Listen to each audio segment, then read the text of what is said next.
დღეს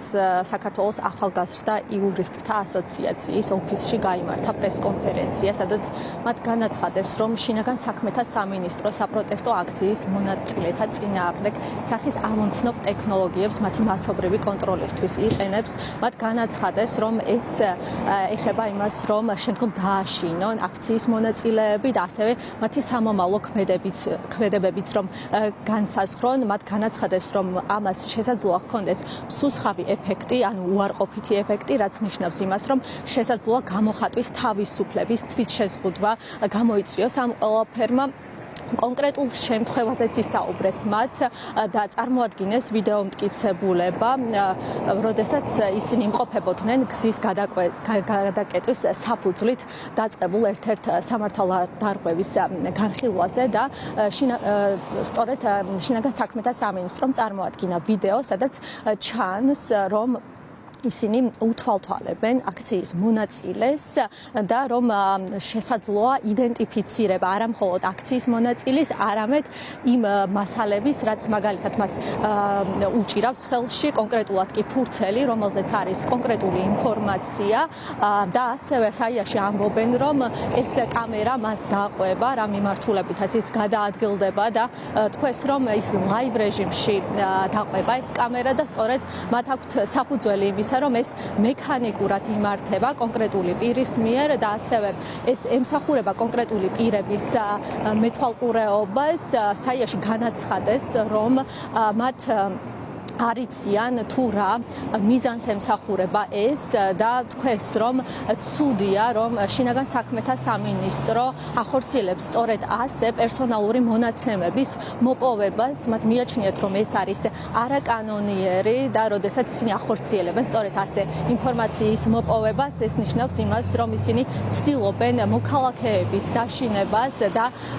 შესაძლებელი ხდება უკვე მათი არა მხოლოდ იდენტიფიცირება და შემდგომ დაჯარიმება, არამედ უკვე პერსონალური მონაცემების მოპოვებაც. ჩვენ ახლა შეგვიძლია რომ მოვისმინოთ ის კომენტარები, რომლებიც დღეს საქართველოს ახალგაზრდა იურისტთა ასოციაციაში გააკეთეს. მთლიანად ამ ვიდეოს არ ქონდა კავშირი კონკრეტულ განსახილველ საქმესთან, მაგრამ ეს ჩანაწერი ჩვენთვის საყურადღებო აღმოჩნდა, იმიტომ რომ იქ ჩანს, როგორ ხდება კონკრეტული პირის მიზანში ამოღება ამ კამერების მხრიდან, როგორ დაყვება კამერა მას, როგორ უთვალთვალებს მთელი გარკვეული დროის განმავლობაში, მათ შორის როგორ უახლოვებს კამერას იმ ფურცელს, რომელიც მას ხელში უკავია და კითხულობს ჩანაწერს. ანუ ეს ნიშნავს, რომ მათ შორის თქვათ ტელეფონი რომ ეჭიროს და რაიმე SMS საგზავნიდეს, ამის წაკითხვის შესაძლებლობასაც აძლევს და ეს ადასტურებს იმას, რომ ტოტალურად ხდება გამოყენება ამ სათვალთვალო კამერების სწორედ იმ მიზნით, რომ შეკრების უფლებაში ჩაერიონ, გამოხატვის თავისუფლებას ჩაერიონ და რეპრესიები ამ ფორმით კიდევ უფრო გააძლიერონ და ამით მათ შორის აქტივისტებს, იმ ადამიანებს, რომლებიც აქტიურად აპროტესტებენ, შეუქმნან ესეთი დამაშინებელი გარემო იმისთვის, რომ სასამართლოში შესაძლოა დაადასტუროს, რომ პირი არის ადმინისტრაციული სამართალდამრღვევი, ხშირად მტკიცებულება წარმოადგენს ხოლმე ვიდეო ჩანაწერებს. ვიდეო ჩანაწერების დამუშავების საფუძვლად მათ აქვთ მითითებული ლეგიტიმურ მიზნად, ეგრეთ წოდებულად ის, რომ უნდათ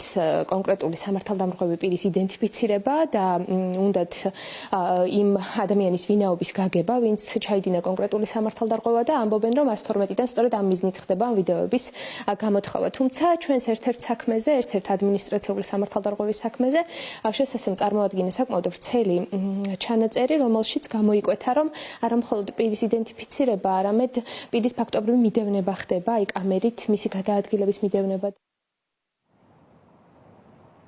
დღეს საიაში განაცხადეს ასევე ისიც, რომ ადამიანის უფლებათა ევროპულ სასამართლოს სწორედ ასეთი მეთვალყურეობა აქვს შეფასებული, როგორც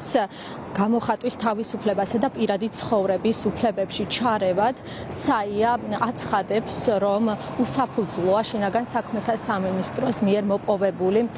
ასეთი სახის ინფორმაცია და ის არის უკანონო და ასევე საია მოუწოდებს პერსონალურ მონაცემთა დაცვის სამსახურს, რომ ეს საქმეები გამოიძიოს და დაინტერესდეს და ასევე გეტყვით, რომ საიამ სხვა დროსაც მიმართა პერსონალური მონაცემების სამსახურს იმისათვის, რომ მსგავსი შემთხვევებით